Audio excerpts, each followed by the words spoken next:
Hi, everybody, and welcome to another episode of Circle Up and Get Real. We talk about things that matter with people who matter. And the secret is that's everybody. But today, especially, we're going to talk to my friend Katie Gross, who I met. Katie, I think it's been a year and a half ago when we met, right?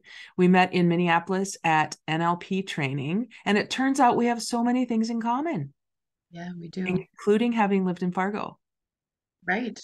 I was So, instantly drawn to you. It was just really? like, oh, there was this very kind, warm looking woman sitting on a couch. And I was like, she's my people. That's right.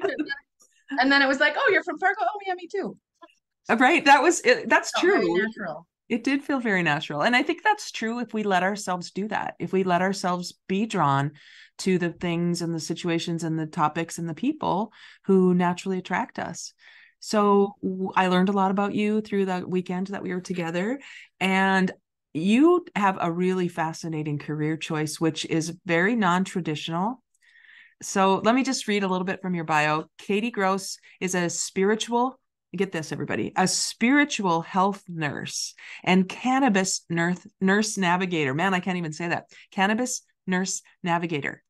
As a patient and a nurse, she has witnessed the gaps in the current healthcare model, so she decided to do something about it. How often do we see gaps and don't do anything about it except complain? So you did something about it. Welcome, Katie. Thanks. Thank you. So I don't even know where to start. Well, what I like to start with is I love where you are right now. I love what you're doing. I love how you are navigating this space of cannabis as a natural healing opportunity for people where we've judged it so much for so long. You and I also have connected about some religious events in our upbringing that I'd love to touch on. But before we ever get into all the specifics of it, who are you, Katie? Where did you come from? What's your background? What got you where you are today? Tell us about Yeah, you. wow, what a question. So I think one of the things that my bio doesn't capture are these other words that I call myself, right? So I identify with the label of neurodivergent. I've always been a very highly sensitive being that worried about bigger things than the adults around me, right? I also identify as a mystic. So I grew up in the prairies of South Dakota in a very conservative home. Religion and faith was just like we lived by, like that was just like the code of conduct you lived by. And my parents went through a really tough divorce, and I always felt the call to nursing, like a spiritual call.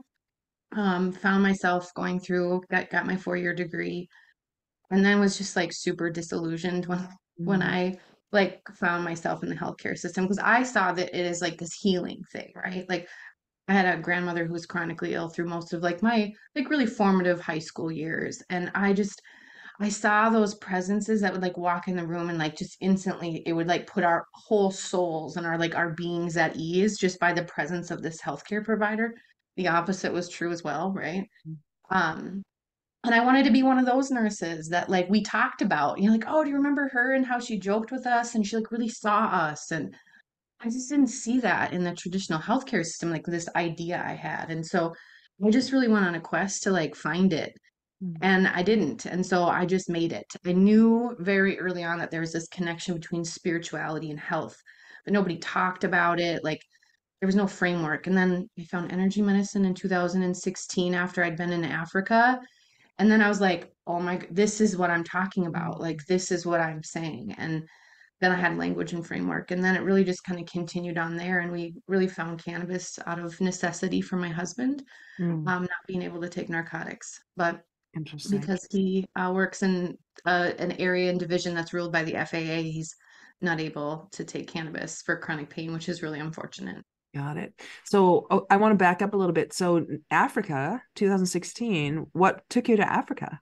I was an African 15. So as part of my role as a parish nurse coordinator at First Lutheran Church at the time when I worked in Fargo, a bunch of us went on a medical mission trip to Malawi, Africa. Wow. And we served, I can't remember, I think it was like 3,000 people in 3 days. It was wild. Wow. The day we showed up, there was literally just seas of people from 3 countries. They've never seen anything like that before. Um, and it was the first time that I felt safe Mm. and not hypervigilant in my body. Wow. And that was like a feeling that I had never experienced before. I was like, It was like literally going across the world.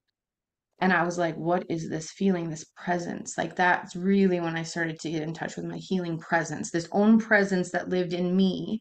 I hadn't found yet until I was in Africa. And then things really kind of unfolded from there. So you didn't, okay, wait, you didn't know what you didn't know about your own feeling into, I don't know, intuition or whatever you might call that, spirit, mysticism, all of that.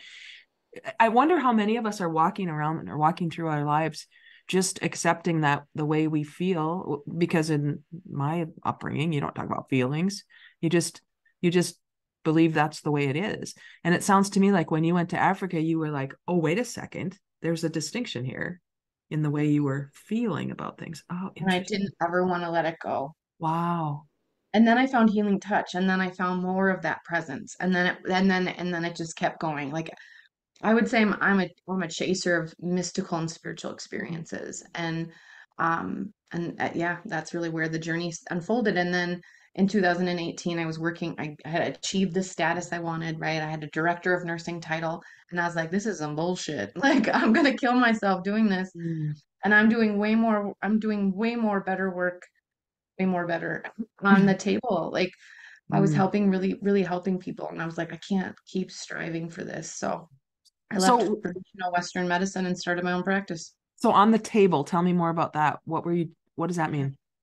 So healing touch on the table. So healing Okay. touch is a gentle energy therapy that you use hands-on touch, fully clothed. And it's that presence, right? It's that therapeutic presence. And when the body feels safe, it can release and let go of incredibly big, hard, heavy traumas in just a single session. I've watched miracles happen. And that's what happens when the spirit and the body can come into reconnection. Wow. Okay, there's so many places we can go with this, because if you think back to parish nurse, being a parish nurse, where Yeah. you're involved in the church, you're involved in what if we've been raised in a, household that does that, like you said you were. Um, and I'm thinking about Jesus as an example. I was raised in a Christian home. Jesus was a healer, right? And Jesus, we heard stories all the time about Lazarus and about, people being The raised woman at from, Bethany, at the well of Bethany that was bleeding, hemorrhaging. yeah. Well, why would this be so far-fetched if we go back to what we really have? Yeah, right. Exactly. But why? And I've spent most of my life feeling totally ostracized from the church because what I believe looks like crazy town to them. Mm, Hands-on healing. When we're praying, we're putting our hands on people. yeah. We're exchanging energy and love. That is a big part of Jesus's healing ministry we don't talk about in the church. Wow. Okay, this is really interesting. And then you Tell me, throw Mary Magdalene in there, Jody. And I know, then, right? Oh, I know. Wow, there's a lot that we can unpack here. I want to go back to South Dakota. So you were raised in the plains of South Dakota. What was your religious upbringing? You said we went to church. Did you, your grandparents and your parents, or was that just a tradition for you? yeah, so my both of my sets of grandparents were very involved in the church. And I would say both of my parents held a very strong faith. Um, and they all went through ebbs and flows of that. What I witnessed as a young person with a mom going through divorce in a very conservative Lutheran church Mm, was a lot of shame. And I carry that. And yeah, that was a big part of what shaped and molded me, mm-hmm. was how could we come to this place where we're supposed to be receiving unconditional love, but someone doesn't feel comfortable or safe or worthy of going to the table for communion, the sacrament. And why were we leaving in the middle of sermons when my mom was crying? Like that didn't feel like unconditional love for me. Yeah. And so there was this huge mismatch because I felt God in my body at a very young age, very young age. When normal teenagers were doing their thing, like I was exploring my sexuality in a very sacred way, even then. And so, yeah, it was a fundamental mismatch for me that was very confusing for a long time. And you said you grew up with, I think you mentioned the word mystical. How would you have put that in context back when you were younger? So I went through these like goddess phases, right? Where like I just like fell in love with myself. I Mm, just loved to look at my hands and like appreciate how beautiful they were, or my feet. mm, And, you know, that the love connection that I had with my partner at the time, my high school boyfriend, and just kind of chasing those feelings, right? Of like this new awakening in me. And then being called, I was called to like tarot really early on. And that was shut down real quick, like Oh, by one of my mentors. It was like, that is the devil's work. You don't touch that. But I was called to these other ways of like communicating with spirit. And I thought sex was one way I communicated with spirit. And there were other ways too, through nature and things like that.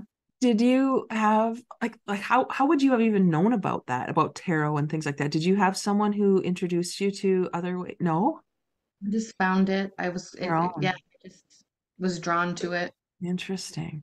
Mhm. I wonder how many people in I'm going to just go into a church setting. Um, I probably was like that too, but it was way too scary for me in the way I was raised. To allow anything in is completely devil, as your grandparents and parents might have told you. I couldn't have gone there, but looking back now, where you can always connect the dots looking back, the spirit part of religion was missing for me. And I think that's what I discovered as an adult. The things that caused that moved in me, that like you're talking about, were the spirit of the Trinity that I was raised with. But we talked about God and Jesus. We didn't really talk about the Holy Spirit very much in my upbringing. An aspect of God, which we have completely shut out of the church. Right. And that's why we're in this situation. I believe it's all in the balance of the divine masculine and feminine. And I mean, it's like really big deal. I think the other thing that also helped was that I started seeing dead people when I was 9. Wow. I had very clear experiences where I was seeing, spirits. And so, and at that same age, the goddess phase around 16, my sexual awakening as well, probably. I had two very raw experiences with spirit. Mm. And it was around that same time. So I think it was just maybe channels opening at that point. And it doesn't sound to me like you were like, come into me, spirit, figure this out. You weren't like seeking for it. It was seeking you, it sounds like. Yeah, kind of. Yeah, it was. I mean, you were opening the channels because you I were was open curious. to it though. I mean, I Right. was like open, like, Right. yeah, but I wasn't like, send me the spirits. No, Yeah, I yeah. was certainly wasn't doing that. So I'm trying to, for anybody listening, and this podcast, if you've been a listener, in our fourth season, we talk about being real, which to me, I'll just remind us, radical, energized, authentic, and learning focused. And we've been talking about this for, 4 seasons now. Radical to me is not crazy, wild out there, although people have taken that word and made it mean that. Radical to me is getting back to the root of what makes us us. Like a radish is a root vegetable. And it may seem radical when people get that in touch, as you've been describing with your own self. And you said that you were watching your hands and your feet and just loving who you are. To me, that's very radical in all the ways, right? Because people don't do that. I mean, typically in your world in South Dakota, were people doing that? No, I was super weird and didn't belong very many places. Yeah. Yeah, didn't feel like you belonged. I bet. And I wonder in South Dakota, in North Dakota, where I live too, I mean, we've got a lot of Native American spirituality that is permeating our lands. And if we really allowed the beauty of that to be exposed and to be witnessed, I think we'd learn a lot more than we've been conditioned to shut down, at least in my experience. Yeah, I definitely feel that Native American culture influenced me in a very, very big way, coming from the prairies of South Dakota, for sure. I Mhm. really have always been drawn to the medicine wheel and calling in the directions is really, I think, a very sacred act to Mhm. open, like that's how I open my ceremonies, um, with, Native American, um, honoring the Native American tradition as a white Okay. woman as I can, right? Yeah. So let's go back to your history here. You were in 16, you were working as a church parish nurse. Is that the right timing? Yeah, so I think it was like 2012 to 2015. Okay. And then in 16, is that when you had your like went to Six, Africa and yeah, yeah, 15, 6. So we moved from Fargo in 2015. and you're in So, Minneapolis now or in that Minnesota somewhere. yeah, and, North and Twin. North Twin Cities. Okay. So let's talk a little bit in that time of you were at a church in a traditional setting in 2015 doing what you thought you wanted to do as a healthcare a nurse. You recognized that there was something missing. You moved away from the church. Yeah, so I didn't. The reason we moved here to the Twin Cities was my husband and I lived apart for most of our marriage, and we decided we kind of loved each other and wanted to be together full time. Otherwise, I'd still be working at that church probably. Wow. It was my dream job. It was the perfect combination. We had an amazing staff that was really like forward thinking, and health ministry had been a part of that church's tradition since the 80s. I mean, it was an amazing job.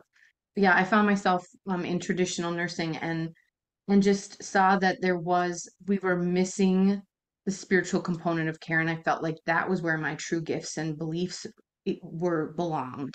And so that's just when I was like, I have to take this step. I was actually meditating on Bell Rock, February of 2018. Mm. And I could feel the energy kind of in my pelvis and moving up, and it was just this clear, like, you will leave in the fall. It will be time. You will know when it's time in the fall. And I had a couple of major events, and it was just like this was the time I was told, and so that's when I jumped. So if we explained Bell Rock a little bit and what I've been there several times, but from your perspective, what was so significant about that place? So Bell Rock is located in Sedona, Arizona, and they're considered to be these like energy vortexes or these places in Earth that have this different sense of energy where you feel a level of connectedness that not you don't find anywhere. And so I'd actually just read a book by Myra Tovey, who is a very big mentor in the Healing Touch community. And she meditated on Bell Rock in her book, Yes, I Can, or Say Yes, I think. And so it felt really connecting to that as well. Yeah. But yeah, you can feel it. Like if you're in touch with your body and you slow down and you really sense it, you can feel it. And I was just in the Smoky Mountains a couple weeks ago. And that also is a huge energy vortex, super grounding, and just I felt so connected to the my ancestral line. I just felt like, oh, sunk Mm. into myself. Everybody can. Everybody in the world is capable of sensing this. Yeah, we all have that sense and that perception if we open to it. Mm. So that might be an invitation for anybody listening to explore. Because if things aren't working, I guess that's the way we can come to the possibilities in our lives is to recognize first what's not working. And if we can get really clear on what's not working in an open way that you're kind of describing, Katie, I've had the same experience. I wouldn't say it's as profound as yours, but there's another dimension to us as humans if we're open to it. I mentioned the spirit part of a religious tradition. Again, I'm not here, and you're not either, to knock religion. I mean, we both know there are all things for all people, and I love that you said this other dimension is available to all of us if we're open to it. Yeah.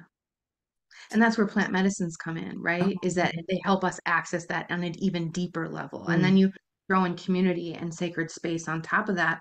And that's what gets me off is helping people to their peak experiences. All these peak experiences I've had, Africa, Bell Rock, you know, and making love with my husband, right?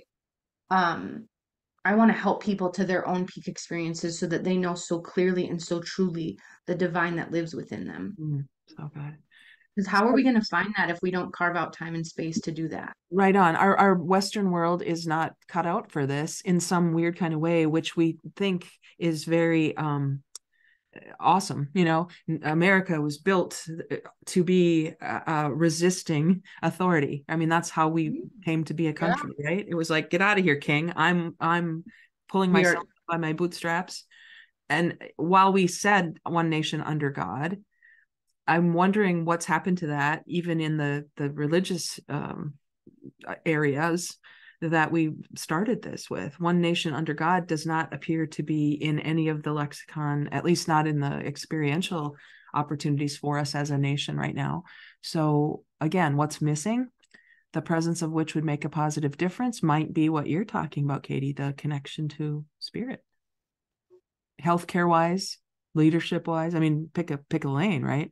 So tell me about I'm just going to read from your bio here. She has set out to blaze a trail for other healers by creating a new model of care where women-owned, nurse-led, community-based healing centers focus on listening, respecting, and empowering patients to take control of their health care.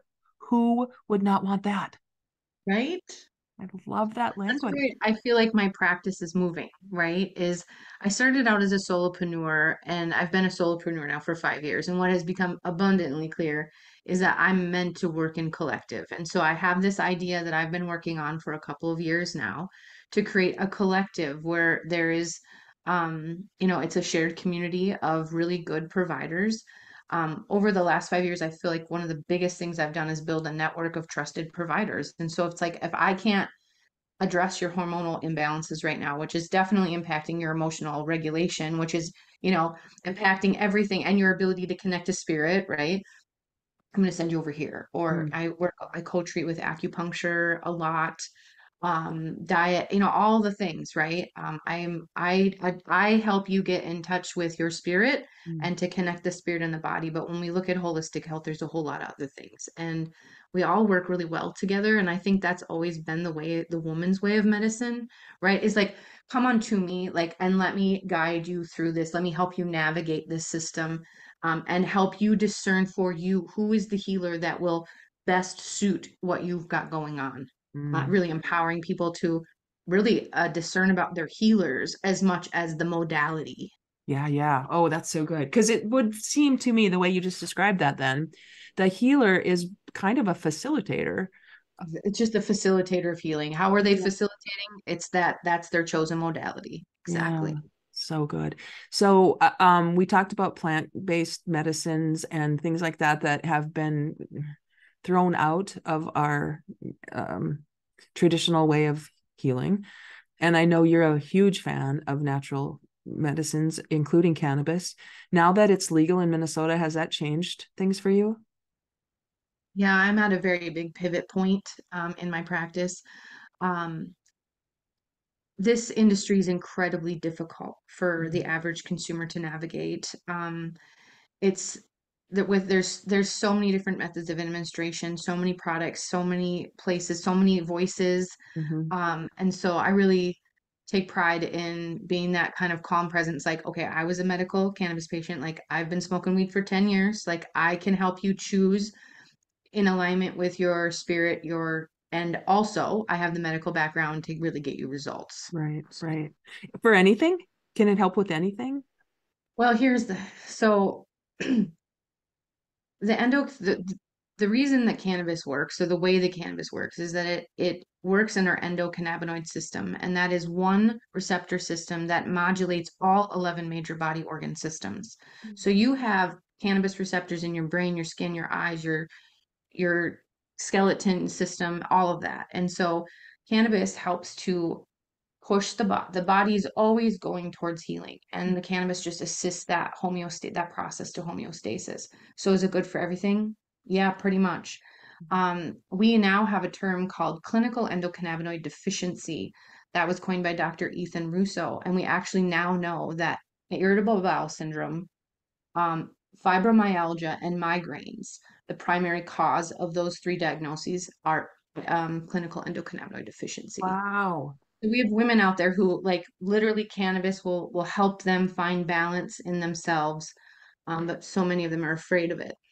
Yeah. Well, for the reasons we talked about earlier, right? Sure. I mean, and the stigma. There's like forget the fear of that you're going to fry your brain, but Mhm. then there's the stigma of you use pot. Mhm.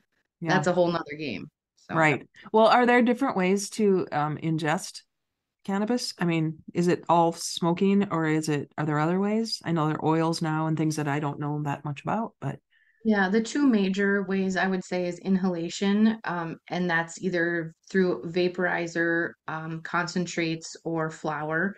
And then, of course, ingesting. There can be tinctures, there's capsules, there's gummies. Mhm. Each one of them has their own benefits. That's one of the parts that I do in a free cannabis consult is I go through like what are your goals and what, each one lasts a little bit different. When we take it orally, the liver converts it so that the high is different. So it's really about what are your goals and how do you intend to use it? And then I can help discern what methods of administration, what terpenes, what cannabinoids are really, what are you looking for in medicine to help you get to the goals you're looking for? So the stigma is you just get high and hang around and Exactly. sit around a fire and then get the munchies. Cheetos, laugh a lot. Yeah, yeah, Yeah. yeah. So yes, and I mean it's like really not that much different from Mhm. having a few beers with your friends, you know. And so if you're talking about healing, like medical issues that can really help you live the life we all deserve to live, the stigma that we've been describing has no benefit.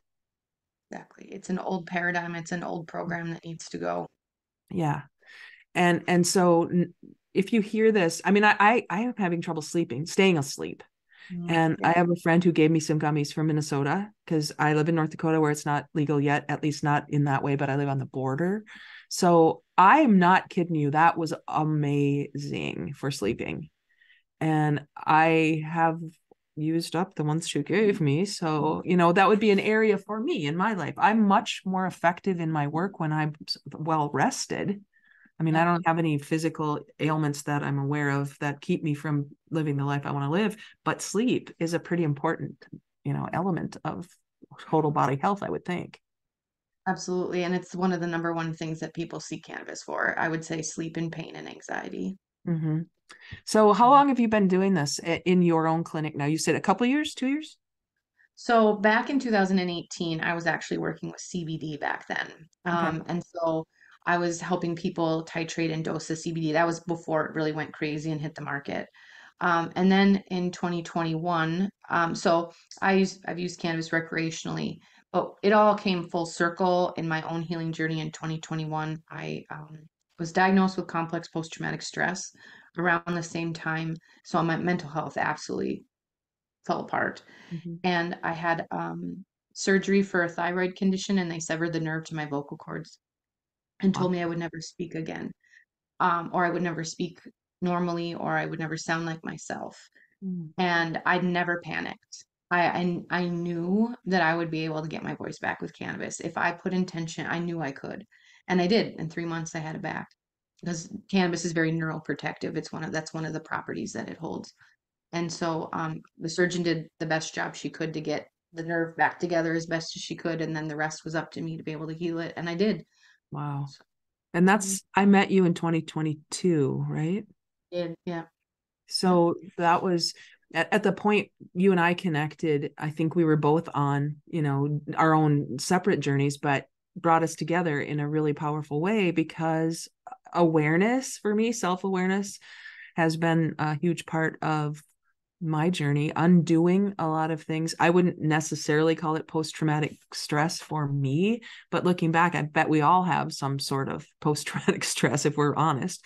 And you and I connected a lot about religious trauma. Um, knowing what I know now about the way I think we were raised in the same church, weren't we? Wisconsin. I my one Oh, set of grandparents was Church of the Lutheran Confession. It was so oh wow. scary. It Wow. was so scary. And you had to go in this private room with the pastor and before communion. It was very solemn, very fire and brimstone. It was awful. Mhm. There was not a lot of love from Jesus in that Yeah, yeah, yeah, place. yeah, And then Wisconsin Synod was my other yeah. one. So But I my was confirmed to ELCA, so I got a oh, little you did more more progressive as progressive I all the got way older. through. Yeah, yeah, and I think again, I'm looking back. I'm being very mindful not to judge what people thought was the best way for them. My parents, they did the best they knew. And now with the awareness I have, the openness I have, I can see it in a different light. I choose differently for me, but that doesn't mean I'm judging anybody who's on a different journey, a different path. And in those restrictive ways of being conditioned, in that everything that felt right to me, felt good to me, I was told it's wrong if it feels good. And Mm. so anything that ever felt good about connecting or belonging or anything I had to judge for myself. And that would be what I would maybe call trauma, my own trauma. And God and I have a great relationship now because we're direct with each other. And the conversations I have when I'm getting ready in the morning are pretty fun. And that might sound really wacky to people, but that's how I'm choosing to live my best life. What's And your that's your process? individual expression of spirituality. Yeah. And that's where I feel like we got lost in the church is that, okay, we have this group communal place of worship, but we also have our individual spiritual practices that bring us into relationship with that divine that lives within. Mm, And the church never taught us spiritual practices. I mean, yeah. there's prayer, there's devotion, right? Mm, Fellowship, but there's a lot of other things like kneeling. mm, Like for me, kneeling's a big one. mm. I love to kneel when I'm getting communion. There's just something that changes in my posture, right? Is Wow. when you humble yourself before God. Mhm. Yeah. So you were going to ask, Well, I think I, I was just like, what's your experience with undoing any trauma? I don't know exactly where your trauma is, but I think you and I connected on that one. We have some mother issues and things like that, which are have nothing to do with the goodness of our mothers. Um, so what's been your process to get to the place you are now to go, this is it for me. This is it's a really great question. Well, for the longest time, I refused to identify my experience as traumatic. mm, That was a problem for me. mm, Um, because it really pushed me away from the feelings of the experience. mm, Um, And so for me, it's been these awarenesses that kind of come in like downloads, and then it kind of just breaks my whole heart open, and I kind of have to put myself back together and see what fits and what doesn't fit. mm, Um, Cannabis has been a huge supporter in my process and healing. It's very difficult for me to get in touch with my emotions and to let alone feel them mm, because trauma, everything's running so when you're in this hyper stimulated situation or sympathetic, right? Like you can't even begin to like pause and identify like, oh, how am I feeling today? mm, And so cannabis like slowed me down and it was like, no, no, bitch, this is what you're feeling. Like, and mm, now you're gonna feel it and you're gonna cry and it's gonna look ugly for a little minute and then you're gonna be over it. And then the balance is restored and you can find that sweet spot, that bliss again. mm. I, Wow. So knowing that there's a facilitator out there like you that has been through something like that, which is not reliving the trauma No, without not support. reprocessing it. Yeah. Oh, processing it and processing it Right. again. Right. What I've learned from Body. NLP, yeah, you and I connected at NLP. What I've learned from some of those processes, including the one that I was on, which is Psych K, I'm facilitator of Psych K, um, is you can have a history, meaning things happened. I mean, this is the history, but you don't have to have the emotional attachment to the history. And at some point, I can tell stories as I'm a speaker, and I can tell a story about my boss, and I can laugh and say, "He told me, Jody, what you do is touchy feely crap that makes me puke," which in some way was a traumatic to me, as a person who was wanting to be successful in my career. And now I can tell that story because I understand from his perspective that's what he experienced with me. And that was what I brought up with him. So I have the history, but I don't have the emotional attachment that I used to have to those kinds of things. Exactly. Exactly. And that's a big part of I think what energy medicine does for you is help you detach from the emotion, the uproar of the emotion, right? That activation of the emotion. And then yeah, the cannabis really helps just calm out all of that, all those Mm. responses down. Yeah. And then physically to your body, because isn't stress the cause of many diseases? I mean, what I say is like there is no spirit in the midst of stress, right? Like how can you be connected to spirit? We can't be in spirit and stress at the same time. Yeah. And yeah, absolutely. I think, and that's what I noticed when I was an ICU nurse back in the early 2000s. I'll never forget it. I had my back against a wall. There was a patient coding, and I was watching two family members. And it was almost like at the time, maybe I was witnessing their energy systems, like processing the experience in a different way. But I was like, here are two people, and they're having a totally different Mm, processing of their experience. And I think that was kind of the first time I cued into we all hold stress differently in the body based on how we live through the experience. And that is what creates the patterns that creates the disease and the illness. Oh, wow. So So, autoimmune issues, right? We're mm, fighting ourselves. yeah. So my autoimmune issue was Hashimoto's. I was fighting my voice all the time because I Mm, would never have been able to come out and like out myself mhm. in the way that I've outed myself. It was too scary. Wow, that's huge. I hope everybody heard that. Hashimoto's, I have a friend who struggles with it right now. And I think part of it, now that you've said that, it has to do with not finding your voice. And it sounds so, I don't know, simple. And I suppose it is simple. It's just not easy because we have been conditioned not to use our voices typically.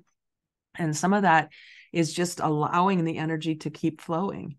Exactly. That's where the block and we get stuck, and then that's where the illness and the disease sets in. Sure. Yeah. Katie, this is fascinating.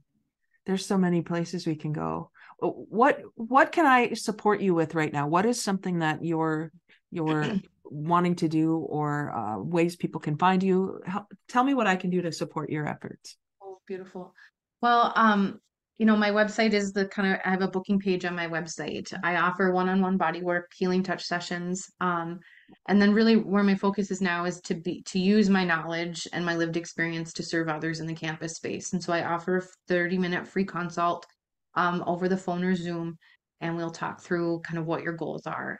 And we address right on that phone call what are your fears and some of your stigma that we need to kind of release, because that's the part of cannabis medicine that people also need to understand, is that she reveals the energy of the body to you. And so if you come into the relationship with her feeling paranoid or scared, Mm, you're going to have a paranoid and a scared mm, experience. It's all about set and setting. And so I try to help dispel some of those beliefs and fears so that we can set you up for the best possible experience.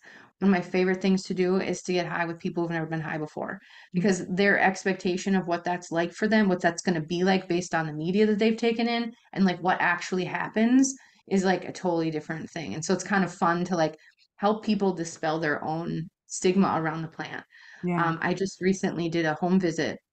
So a woman, fibromyalgia, had a terrible experience at 16, wanted to reintroduce herself to the plant and see if it would help her in her chronic pain. Hmm. And same thing, she's like, I just thought you'd get high. And Hmm. so I think she took 3 inhalations off of my vaporizer and she slept amazing, but she never actually reached this like goofy euphoria. Like we don't have to get there. There's a Yeah. huge range. So helping people understand in, the cannabis space. And then the other thing I'm super passionate about is ceremony. Mm. Just the way that cannabis and ceremony is a kind of right now I'm doing that online so you can smoke in the comfort of your own home, right? That's a little bit harder when we're all smoking together. Hmm. But cacao Mm. is also an entheogen, and it's the rawest form of chocolate, and it works in the endocannabinoid system like cannabis does. It connects us to the divine within. It supports bliss in the body, and people can have really profound peak experiences with cacao and touch and some sound. Wow. And so I'm coming out to Valley City. So Peterson Pottery out in Valley City. I'll be out there December 3rd from 3 to 5. Um, and I'll send you the link, the way to register. Yeah. But Gail Peterson, who is like the cannabis nurse of North Dakota, and I are collaborating on a ceremony out there with cacao, CBD, and then with touch. Wow. Okay, that's fascinating to me. And this will we're recording this on October 17th. So December, you said December 3rd? Mhm. You're gonna have time, Full everybody. moon. Full moon. Okay, you're gonna have time to connect with Katie about this. And if you're listening to this later, years later, still go to see Katie, because you said you can do this remotely, and I know there's something different about being in person with people. I mean there is. So do you have an office where you and your fellow Yeah, practitioners? yep, I'm currently located in Wyzetta, which is, where the 394, 494 corridor meet. Mhm. And I am staying open to the universe and allowing her to universe how she wants to. I'm in the process of really trying to find a community and a collective to join. This solopreneurship is for the birds, and Yeah, yeah. so I'm ready to level up and to be more of a cognitive authority and in the space, and to be with other practitioners that believe a lot of the same things I do in this, whether it's physical location or some kind of collective. I love that. So if again, listeners, this is why Katie and I have connected so profoundly, even though we've only met in person once, I think, one weekend. But there's a connection that is non-geographical when we talk about energy and belonging. To me, if you think about that word, one of my favorite authors is a guy named Peter Block, who's big into community, and he lives in Cincinnati. And his book, many books, but he wrote a book called Community, and the subtitle is The Structure of Belonging. And he says the word belong has two contexts. One is ownership. This phone belongs to me. And the other is a longing to just be. And if we can find that space and we can be with our people, this is why Circle Up and Get Real is so important to me, because creating those kinds of spaces brings out and allows and facilitates the spirit, the higher part of all of us to come together. Exactly. And where I get so excited and juicy is now you have like this collective energy and we have this group intention, right? And that just invites more love into the space. And that's really where I think more miracles flourish Yeah. in those experiences. Yeah, yeah. I love that you said that. Right here, if you're watching on the video, I have my little thing that says there are no small miracles, because this is how I see the world. Everything is a miracle waiting to be discovered. That's true if you're in a corporate setting. That's true wherever you are. This is what is available to us when we get our unconscious limiting beliefs out of the way. Yeah. Talk about corporate. I mean, wouldn't it be something just cool as if, a team goes through a difficult or challenging time and transition and they all come together in circle and they sit on the floor and they drink cacao and they talk about what's going on in their heart space? Like, what would Mm, our world look like if that was yeah, yeah. if we Yes. functioned in that way? I believe we're on the bleeding edge of that in the world we find ourselves. And you and I can talk offline about spiral dynamics, but this has been an area that I'm really getting into as it relates to anything corporate. Corporate just means structure, body coming together in that way. I don't mean it as a negative.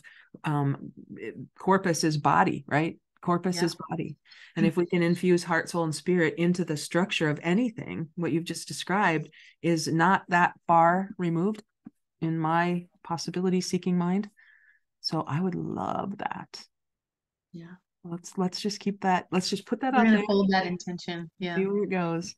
Katie, this is a delight. I am thrilled that we've reconnected, and I look forward to following your journey and connecting you with other people in this space too, because I do have a friend in Rochester, Minnesota, who's a chiropractor who I think you guys would, oof, that would be so fun.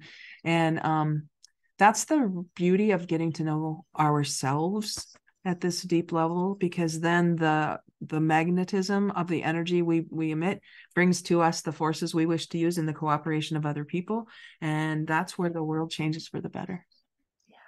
Yeah, well, thanks for doing your work, Jody, and bringing your voice out for us to hear. Yeah, well, Yeah. like attracts like in my Yeah. experience. So thank you, Yeah. Katie.